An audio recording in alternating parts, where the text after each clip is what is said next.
사랑하는 하나님 아버지, 오늘 이 본문을 통해 우리가 진정한 안식을 누리게 하시고 세상이 줄 수 없는 평강 가운데 매일을 살게 하여 주십시오.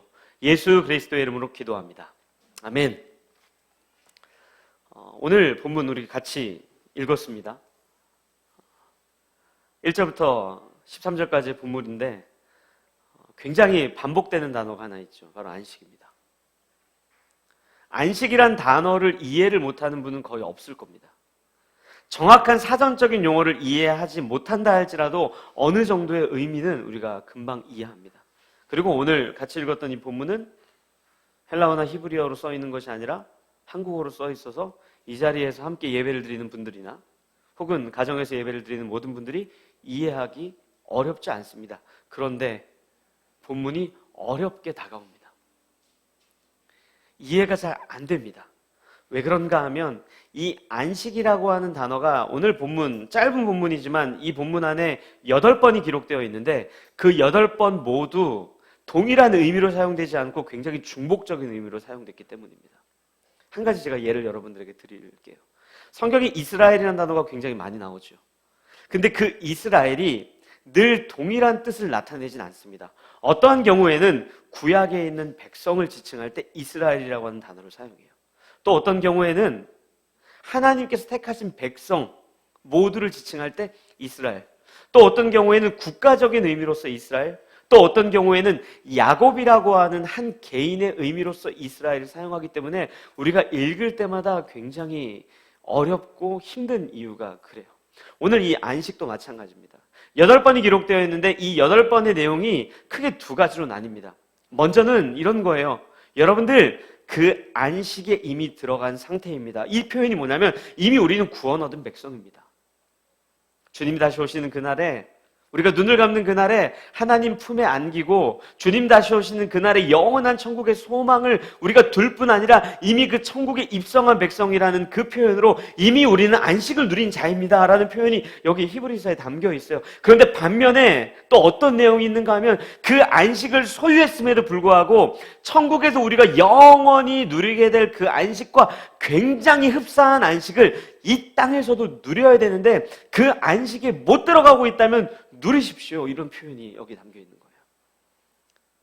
그래서 정리하면은 우리는 영원한 천국의 이미 백성이지만 동시에 이 땅에서도 그 천국 백성으로서 하나님 품에 안긴 것과 같은 평강과 안식을 누려야 하는데 못 누리고 있는 사람들이 있습니다. 얼른 누리십시오.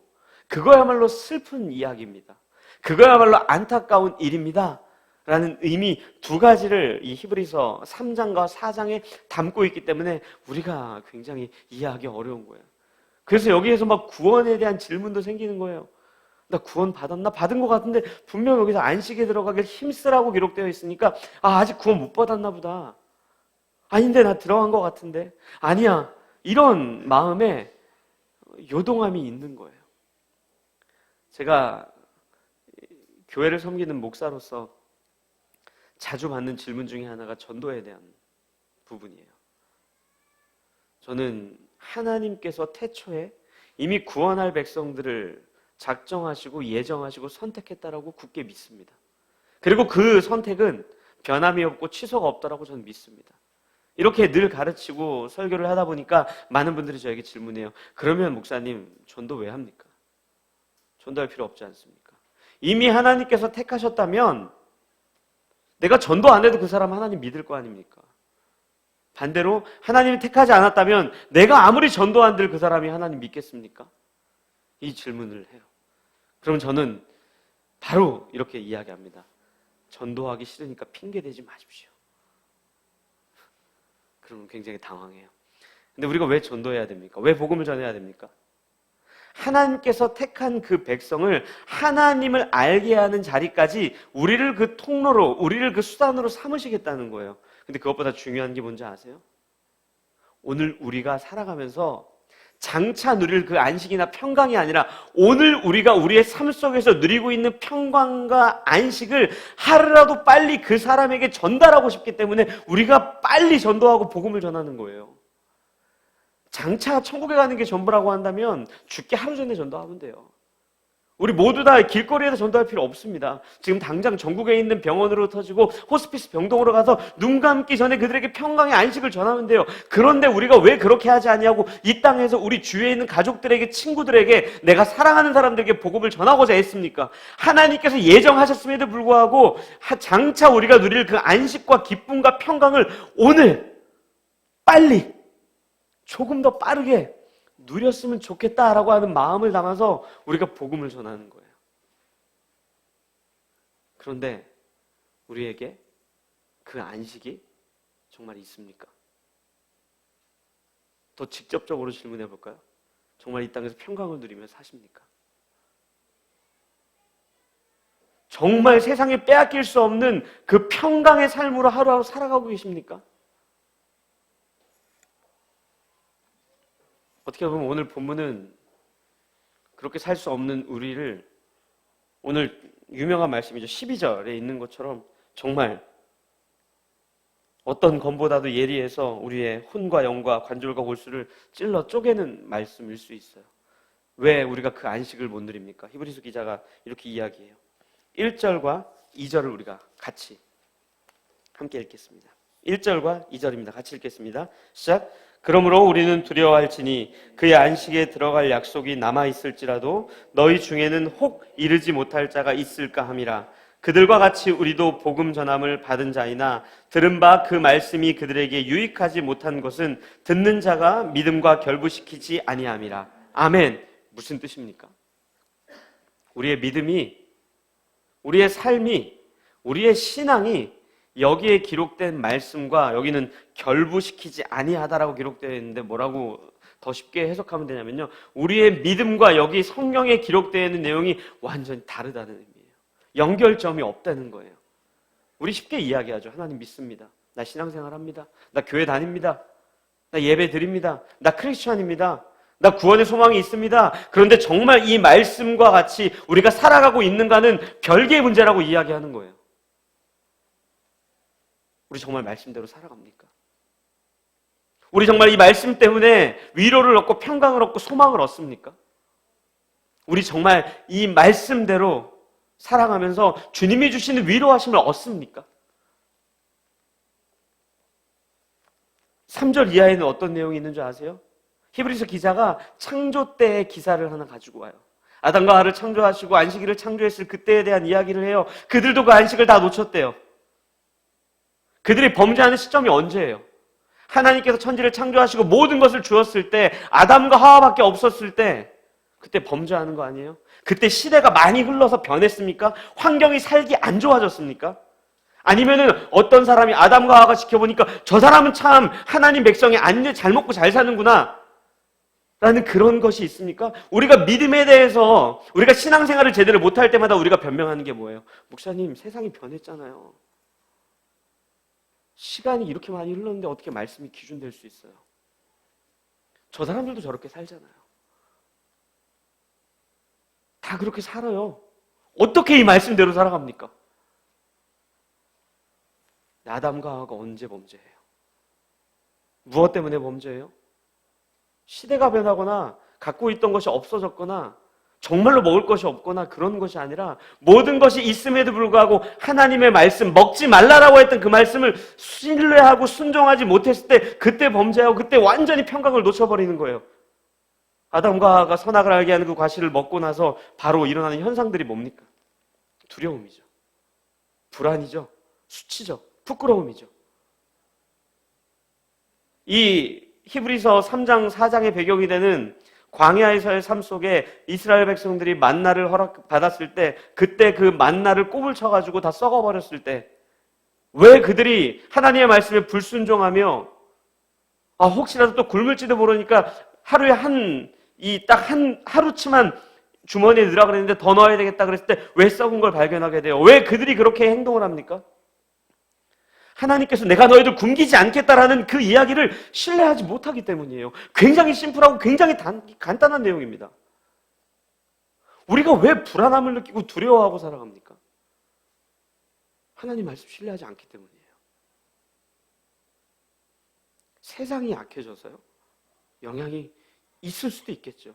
하지만 가장 큰 이유는 우리가 하나님의 말씀을 온전히 순종하지 못하고 신뢰하지 못하기 때문이에요. 오늘 히브리서 기자가 그 이야기를 하면서 우리의 믿음과 하나님의 말씀이 연결되지 않다라고 이야기하는 거예요. 그러면서 우리에게 뭐라고 권면합니까? 하나님의 말씀을 우리 삶의 기준 삼아 그렇게 사십시오. 신앙의 길을 그렇게 걸으십시오. 진리 대신 이 말씀 앞에 우리의 삶을 재점검하십시오. 저는 우리 라이프계 가족들이 이제 한 3개월을 살아가고 있는데 2021년 앞으로 2021년의 이 삶을 정말 우리의 믿음을 점검하고 재설정하고 하나님의 말씀을 온전하게 기준 삼으면서 정말 세상이 줄 수 없는 평강과 안식을 저는 우리 모든 교회 가족들이 함께 누렸으면 좋겠어요. 두려워하는 것이 아니라 불안해하는 것이 아니라 하나님의 말씀을 정말 우리 삶의 유일한 기준으로 삼고 담대하게 순종하며 그 길을 터벅터벅 걸어가셨으면 좋겠습니다. 여러분들 모세가 광야 인생을 마치고 하나님이 느보 산맥, 그 아바림 산맥, 느보산, 그게 정확히 표현을 하면요, 여러분들 이거 한 가지는 좀 아십시오. 아바림이라고 하는 산맥에 있는 느보산입니다.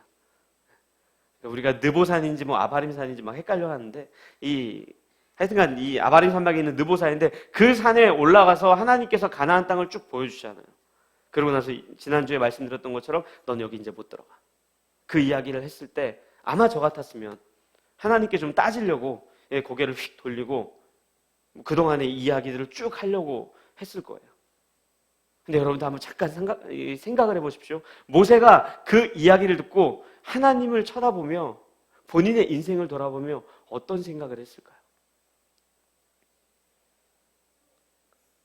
어떤 마음이었을까요? 물론 원망하는 마음이 있었겠죠. 탄식하는 마음이 왜 없었겠습니까? 서운한 마음이 왜 없었겠습니까? 있었을 거예요. 그런데 성경에는 그런 내용이 전혀 한 구절도 나오지 않아요. 그냥 그렇게 너는 해라 라고 했을 때 정말 모세가 그렇게 잠들더라. 모세오경에 기록되어 있는 것처럼 수많은 백성들이 탄식하며 왜 그렇습니까? 왜 이렇습니까? 따지는 내용이 전혀 한 구절도 언급되어 있지 않아요. 우리라면 충분히 그랬을 텐데. 근데 제가 성경에 기록되어 있지 않기 때문에 함부로 말씀드릴 수는 없지만 아마 본인의 삶을 돌아보며 하나님의 은혜의 순간들과 하나님께서 용서해 주시고 참아주신 그 순간들, 그 모든 인생들을 통해서 하나님 품에 이제 안겨도 되겠다. 이제 내가 여기서 충분히 안식을 누릴 수 있겠다는 생각이 있었을 것 같아요. 제가 이 말씀을 여러분들에게 왜 드리는가 하면요. 제가 여러분들에게 하나님의 말씀, 이 말씀에 순종함을 가지고 우리가 평강을 누린다 그러는데 우리가 생각할 때 하나님의 말씀 때문에 평강을 누리기 굉장히 어려워요. 하나님의 말씀을 읽으면서 여러분들 평강을 누리십니까? 그런데 우리가 수많은 이유 중에 하나님의 말씀 때문에 평강과 안식을 못 누리는 이유가 뭔지 아세요? 우리가 오늘 본문, 아까 제가 유명한 본문이라고 그랬는데 이 4장 12절을 한 번만 같이 좀 읽겠습니다. 4장 12절입니다. 같이 읽겠습니다. 시작. 하나님의 말씀은 살아있고 활력이 있어 좌우의 날선 어떤 검보다도 예리하여 혼과 영과 및 관절과 골수를 찔러 쪼개기까지 하며 또 마음의 생각과 뜻을 판단하나니. 아멘. 여기에 있는 본문대로 간다면 하나님의 말씀이요, 우리 인생에 찾아와서 정말로 우리의 막 아픈 부위를 찌르고 쪼개고 막 골수까지 들어오고, 날선 검, 모르겠습니다. 제가 검에 막 크게 배워본 적은 없기 때문에 배워가지고 아픈 만큼 우리를 막 그렇게 해야 되는데 여러분들 정말 하나님의 말씀이 우리를 그렇게 합니까? 정반대 아니에요? 하나님의 말씀이 그냥 여기 있잖아요. 내가 잘못된 길을 걸을 때 갑자기 성경책에서 홀로그램처럼 하나님이 나타나시거나 하늘에서 갑자기 막 구름 타고 나타나셔서 너 임마 그러면 안 돼! 이렇게 안 하시거든요. 하나님의 말씀이 우리 인생에 갑자기 찾아오셔서 내가 가려던 그 길로 가면 안 되라고 막아서지 않거든요. 내가 잘못된 길을 가려고 할 때, 범죄하려고 할 때 그때 막아서지 않거든요. 하나님의 말씀 그냥 여기 있고 우리는 우리의 인생을 살아가거든요. 우리는 늘 불만이죠. 차라리 정말 차라리 대학을 선택할 때 하나님의 음성이 우리에게 들려서 우준아 이 대학을 가. 직장을 선택할 때 너 수많은 직장이지 여기 가. 사람을 교제하고 만날 때 그 사람 만나면 안 좋은 일 있어. 끝에 이 사람 만나. 무언가를 선택할 때 그거 말고 저거 선택해. 이게 훨씬 더 우리에게 쉬워 보여요. 근데 하나님의 말씀은 안 그래요. 그런데 오늘 본문에 보니까 하나님의 말씀은 정말 우리의 골수를 쪼개고 파고 든대요. 아마 모세도요, 그 산맥에서 가나안 땅을 바라보고 하나님께 그렇게 얘기했을 거예요. 하나님, 내가 잘못해서 이제 저기 못 들어간다고요? 아니, 그러면 잘못하기 전에 좀 막아주시죠. 탄식하기 전에 내 입을 틀어 막아주시죠. 갑자기 벙어리가 되게 해주시죠. 물이 없어서 목이 마를 때, 탄식하려고 그럴 때 갑자기 등짝을 한 대 쳐주시거나 회초리를 들어주시거나 내 멱살을 잡아주시죠. 왜 그때 아무 말씀 안 하시다가 범죄할 때 막지도 않고 잘못 선택을 할 때 그 길도 그냥 내버려 두시고 하나님을 원망할 때 내 멱살을 잡고 너 그러면 안 돼 이놈아 이렇게 이야기 안 해주시고 왜 가만히 놔두시다가 이제 와서 저기 못 들어간다 그럽니까? 우리 그런 생각 안 하고 사세요? 저는 많이 하고 살았거든요. 근데 모세가 그 가나안 땅을 보고 또 본인의 삶을 돌아보며 무엇을 확인했는지, 모세가 애굽 땅에서 처음부터 자라며 바로의 왕궁에서 자라며 가장 많이 보았던 게 뭐겠어요? 바로 왕의 명령 앞에 두려워하고 떨며 목숨이 날아갈까 봐 순종하는 신하들과 수많은 백성들의 모습을 보지 않았겠어요? 그런데 하나님 그렇게 안 하시고 어떻게 하세요?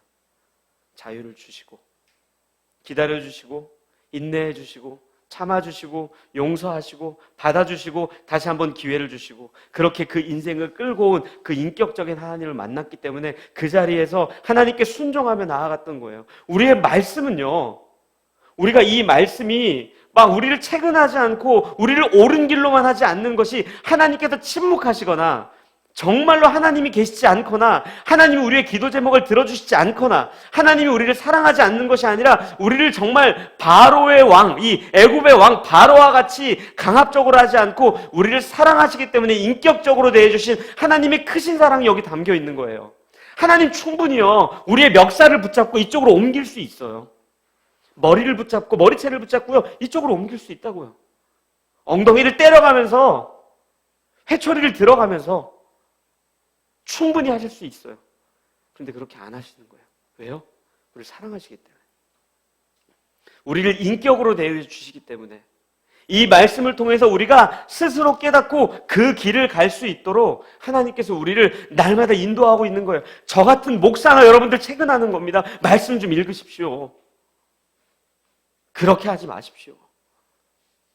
이렇게 사십시오. 하나님이 훨씬 더 인격적인 분이에요. 여러분들 요셉의 인생을 한번 생각해 보세요. 요셉이 언제 진짜 평강과 안식을 누렸다고 생각하세요? 많은 사람들이 요셉이 총리가 된다면 그 평강과 안식을 누렸다고 생각해요. 물론 형들에게 팔려가지고 노예살이를 할 때 애매하게 오해를 받고 감옥살이를 할 때보단 나아졌겠죠. 그런데 여러분들 이 요셉이 애굽 땅 이집트의 총리가 됐을 때 진정한 평강을 누렸을까요? 여러분 잘 생각해 보세요. 요셉이 어디 출신입니까? 이스라엘 백성이에요. 이집트 사람이 아닙니다. 심지어 전과자예요. 노예였고요. 그런 그가 어떻게 총리가 됐어요? 바로 왕의 꿈 해석 한번 잘해서 총리가 됐어요. 그 이야기는 뭐냐면 반대로 누군가가 요셉보다 훌륭한 누군가가 나타나거나 요셉이 신통치 않으면 그 자리에서 경질되는 거예요. 그냥 안 불안했겠습니까? 안 두려웠겠어요? 언제 잘릴지 모르는 이 자리, 혹시 내가 이방인이라고 이스라엘 백성이라고 혹시 바로 왕의 눈에 내가 잘못 보이면, 혹시 내가 잘못을 하면, 혹시 나보다 훨씬 꿈을 잘 해석하는 사람이 나타나면 어떡하지라는 두려움이 없었겠습니까? 그런데 진짜 그 요셉이 언제 그 평강과 안식을 발견해요? 가족들이 모두 이스라엘 땅에서 기근을 만나 애굽 땅에 돌아왔을 때 하나님의 뜻을 발견했을 때, 하나님께서 본인을 어떻게 인도하셨는지 여기까지 왔을 때, 여기까지 하나님께서 나를 인도하셔서 내가 여기 왔다는 것을 깨달았을 그때 진정한 평강과 안식을 누린다고요. 요셉이라고 그런 생각 안 해봤겠어요? 내가 채색 옷 입고 꿈풀이 잘못해가지고 잘난 척하고 거들먹거릴 때 하나님 좀 내 입을 막아주시지, 그때 왜 내가 눈치 없고 밥맛 없게 울어가지고 팔리게 만들었습니까? 보디발 장군의 집에서 오해를 받을 때 하나님 그때 갑자기 딱 나타나 주셔가지고 오히려 보디발 장군의 그 아내의 잘못을 다 들춰내 주셔서 내 무죄함을 증명해 주시지 왜 안 해주셨겠습니까? 이런 얘기 안 했겠어요? 그런데 요셉이 걷는 그 인생을 하루하루 살게 하신다고요. 마치 우리가 하루하루 하나님이 안 계시는 것 같고 이스라엘 백성들이 애굽 땅에서 빠져나와 광야 인생을 살아가고 있는 것처럼 우리도 하나님께 탄식해도 대답도 없고 하나님께 물어도 답도 안 주고 잘못된 길을 막아서 주시지도 않고 뭐 아무런 것도 없을 때 정말 광야의 길을 걷는 것 같은 그 인생 자체가 왜 우리 가운데 있냐면 하나님이 우리를 진짜 사랑하기 때문에 그래요. 이집트에 있는 바로 왕처럼 우리를 강압적으로 하지 않겠다는 하나님의 사랑이라고요. 하나님의 은혜라고요. 여러분들, 제가 참 좋아하는 한 명의 인물이 야곱인데 야곱의 인생도 생각해 보십시오. 얼마나 자기의 힘으로 살려고 아등바등하며 삽니까? 온갖 수단과 방법은 다 씁니다. 심지어 아버지와 형과 인연까지 끊어가면서 본인 잘 먹고 잘 살려고 그래요. 그렇게 도망쳐 나오다 보면 후회도 하기 마련이에요, 사실은. 근데 바단 아람으로 가서 삼촌까지 또 속여요. 후회라는 게 없는 인물이에요, 이 사람은. 그냥 잘 먹고 잘 살아야지. 정말로 바단 아람에서 정말로 거부가 되잖아요. 그렇다고 불안이 사라지고 평강이 찾아오고 진정한 안식이 있습니까? 전혀 없죠. 또 두려워서 형을 만날까 두렵고 또 두려워서 내가 이 길을 갈 때 어떻게 될까 두렵고 이방인들에게 죽임을 당하고 두렵고 평생 도망치는 인생을 살아요. 톡 까놓고 얘기해서 야곱만큼 부자가 아브라함 말고 누가 있었어요 또. 솔로몬은 왕이라도 해먹었죠. 그렇게 살아가는 그 인생을 통해 우리가 어디에서 안식과 평강을 누려야 됩니까? 하나님께서 왜 야곱이 잘못하고 실수할 때마다 그때그때 멈춰서게 하지 않고 그냥 그에게 자유를 주시냐고요. 사랑하시기 때문에 그래요. 하나님의 말씀은 정말 우리를 평강과 안식으로 인도해요. 우리를 두렵게 하지 않습니다. 그런데 그 방법이 우리에게 자유를 허락해 주시고 우리에게 마음껏 하나님 안에서 우리가 스스로 선택할 수 있는 그 과정과 시간들을 통해서 우리를 어린 아이와 같이 대하는 것이 아니라 정말 어른과 같이 대하시는 하나님의 크신 사랑이 이 말씀에 고스란히 담겨 있는 거예요. 이 야곱이 눈을 감기 전에 애굽 땅에 돌아와서 이 애굽의 왕인 바로가 물어봅니다.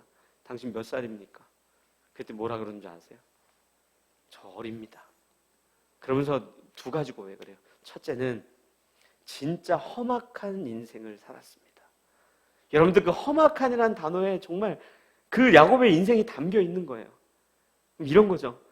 아등바등하면서 정말 세상의 기준과 세상의 조건에 맞추고 내 힘으로 어떻게든 살아보려고 했지만 살아보니 정말 죄송합니다. 그지 같네요. 그러면서 그 다음 고백이 뭔지 아세요? 이 땅에 있는 그 삶이 참 나그네와 같습니다. 잠시 머무는 곳이군요. 우리 어디에다가 우리의 인생을 걸고 살고 계세요? 이 세상입니까? 천국입니까?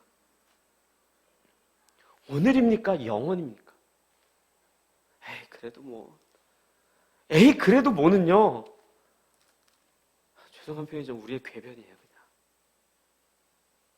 한 번이라도 정말 하나님의 말씀대로 완벽하게 순종하며 살다가 완전히 쫄딱 바가지밖에 없는 거지 인생이 된다면 그 고백하면 같이 울어주기라도 하죠. 한 번도 그렇게 산 적도 없으면서 세상이 그런데 어쩔 수 없잖아요. 우리의 궤변이에요. 시편을 보면요, 이런 고백이 있어요. 시편 105편입니다. 이 요셉의 이야기입니다.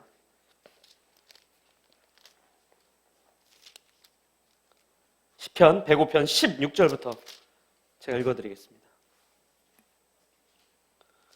그가 또 그 땅에 기근이 들게 하사 그들이 의지하고 있는 양식을 다 끊으셨도다.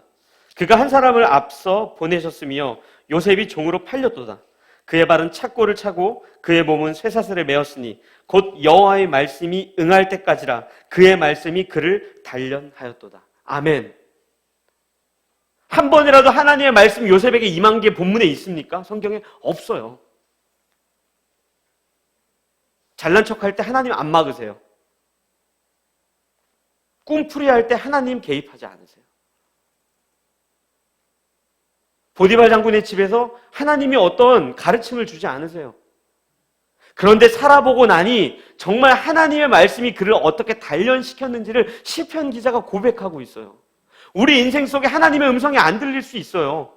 특별한 방법으로 우리를 인도 안 할 수 있어요. 하지만 우리가 이 말씀을 기준 삼아 우리의 인생으로 살아내고 있다면 우리가 훗날 마지막에 무엇을 고백하게 돼요? 정말 하나님의 말씀이 내 인생 속에서 나를 인도했군요. 나를 빚어갔군요. 나를 끌고 갔군요. 나를 단련시켰군요. 이 고백을 우리가 하게 되는 거예요. 그렇게 하나님의 말씀은요, 우리의 인생이 찾아와서 골수를 쪼개고 영과 혼을, 우리의 인생을 빚어가신다고요. 어떻게요? 우리 안에 자유롭게. 그래서 우리가 못마땅한 겁니다. 광야와 같거든요. 나를 인도하지 않는 것 같거든요. 우리가 요구하는 게 뭐예요? 하나님, 그냥 내 머리끄댕이 잡아주세요. 그리고 당신 원하는 데 놔주세요. 내 멱살 좀 잡아주세요. 그리고 어디로 가라고 끌고 가주세요. 회초리를 들고 내 엉덩이를 자꾸 쳐주세요. 일로 갈 때 세대 쳐주시고요. 저기 가는 길이 좋으면 그냥 멈춰주세요. 하나님 그렇게 안 하세요. 우리 사랑하니까. 우리 온유지유, 우리 사랑하는 자녀들, 여러분들 양육할 때 대학생이 돼도 회초리 되는 부모님 있습니까? 없습니다. 잘못된 길을 갈 것 같을 때 멱살 붙잡고 그렇게 하면 안 되라고 이야기합니까? 어느 정도 바운더리 안에서 그래, 그게 얼마나 안 좋은 건지 한번 해봐. 그리고 돌아와. 자유를 주지 않습니까? 어렸을 때부터 부모님이 솔직히 얘기해서 일거수일투족을 자녀가 하는지 빤히 안 보이겠습니까? 저는 안 보인다고 생각했어요. 적당히 구라치면 다 속는구나 생각했어요. 근데 지금 생각해보니까 속아주셨구나예요. 그게 얼마나 못난 행동인지 스스로 깨닫게 하시더라고요. 하나님 그렇게 하시는 거예요. 그러니까 하나님 음성 없는 것 같죠. 하나님 말씀이 없는 것 같죠. 하나님이 안 계시는 광야 같은 길을 사는 것 같죠. 왜 하필 우리의 인생이 광야 같냐고요? 우리를 사랑하셔서 그래요. 우리를 어른과 같이 대우해 주셔서 그래요. 우리를 한 명의 인격으로 대우해 주셔서 그래요.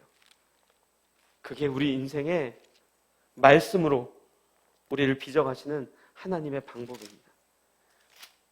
그런데 그것만큼 중요한 본문이 오늘 본문의 마지막 절에 있어요. 이 13절, 우리가 이 본문을 같이 한 마음으로, 한 목소리로 읽겠습니다. 시작! 지으신 것이 하나도 그 앞에 나타나지 않음이 없고 우리의 결산을 받으실 이의 눈앞에 만물이 벌거벗은 것 같이 드러나느니라. 아멘. 쉽게 표현하면 뭡니까? 우리의 하루하루 인생이 결국에는 하나님 앞에 벌거벗은 것 같이 나중에 다 드러나게 될 거래요. 제 사실 지난주에 이 본문 일주일 내내 묵상하면서 이 마지막 절 때문에 너무너무 두려운 거예요. 모두 아시는 것처럼 저희 부모님이 다 이렇게 편찮으셔가지고 옆에서 정말 간호하면서 옆에서 도우면서 이런저런 일들을 하고 있는데, 죄송한 표현이지만 정말 눈을 감는 그날 그 죽음 때문에 슬픔은 있겠지만 두렵진 않을 것 같아요. 하나님이 계시기 때문에. 통곡하면 울 것 같아요. 근데 두렵진 않을 것 같아요. 천국 가실 거니까. 정말로 아플 것 같아요. 그렇지만 불안하거나 두렵진 않을 것 같아요. 근데 뭐 때문에 두려웠는지 아세요? 벌거벗은 것 같이 드러날 텐데 하나님 앞에서는 그럴 수 있어요. 근데 진짜 두려운 게 뭔지 아세요? 우리 온유치유 앞이에요. 제가 목사죠. 또 크리스찬이죠. 남편이죠. 아빠예요. 제가 믿고 고백할 뿐만 아니라 여러분들에게 하나님의 말씀을 가르치고 성경 공부를 함께 하고 이런저런 이야기를 하는 걸 온유주유가 옆에서 본단 말이에요. 그런데 그 이야기와 제 삶이 다르게 보인 적이 얼마나 많은지 부끄럽고 두렵더라고요. 하나님 앞에서 우리 벌거벗은 사람처럼 정말 다 보이게 될 겁니다. 그런데 지금 당장 우리의 인생의 그 자리에서 자녀들에게 그 모습이 다 노출되는 거예요. 이 자리에 계신 분들 부모이시거나 앞으로 부모가 될 거예요. 우리 예수를 그리스도라고 고백하죠. 그런데 만약 그렇게 살지 못한다면 누가 가장 먼저 알겠습니까? 하나님 다음으로 누가 알겠습니까? 우리 자녀예요. 온유야 지유야, 하나님이 유일한 소망이야 라고 우리가 이야기하면서 그렇게 살지 않는 우리의 모습을 자녀들이 본다면 얼마나 실망하겠습니까? 하나님이 소망이야, 평강이야 라고 이야기하고 있으면서 그렇게 살지 않는다면 얼마나 부끄러운 거예요. 우리 사랑하는 자녀들에게 뭐 주고 싶으세요? 하나님이에요. 어떤 걸 유산으로 남기고 싶습니까? 예수 그리스도 아닙니까? 무엇이 평강이라고 아이들에게 가르치세요. 예수 그리스도 안에서 우리 은혜 누려야 돼. 기쁨이야, 평강이야. 주님만이 오직 큰 산성이시고 방패고 바위야. 그러면서 주머니와 통장 붙들고 주 앞에 기도하는 모습을 자녀들이 본다면 과연 그 아이들이, 그 자녀들이 하나님 한 분을 소망으로 여기고 살까요? 우리의 믿음은 여기 있고 말씀은 여기 있는데 이게 완전 다른데 그 아이들이 신실한 그리스도인답게 살아갈까요?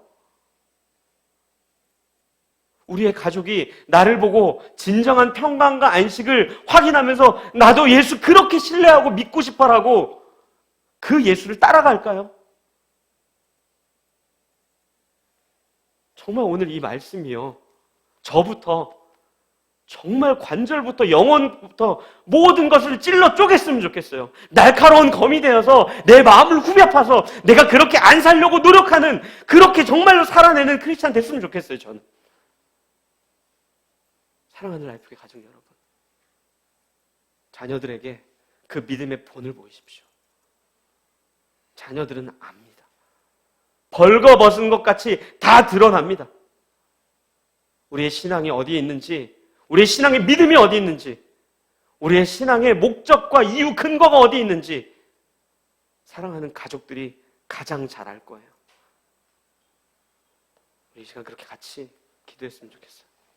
나의 믿음을 위해, 그리고 우리 자녀들의 믿음을 위해, 그리고 아직 미혼이라고 한다면 장차 꾸리게 될 가정, 그 가정에서 태어날 아이들을 위해 주님, 내 믿음과 이 말씀의 갭이 줄어들게 해주십시오. 내가 이 말씀처럼 살게 해주십시오.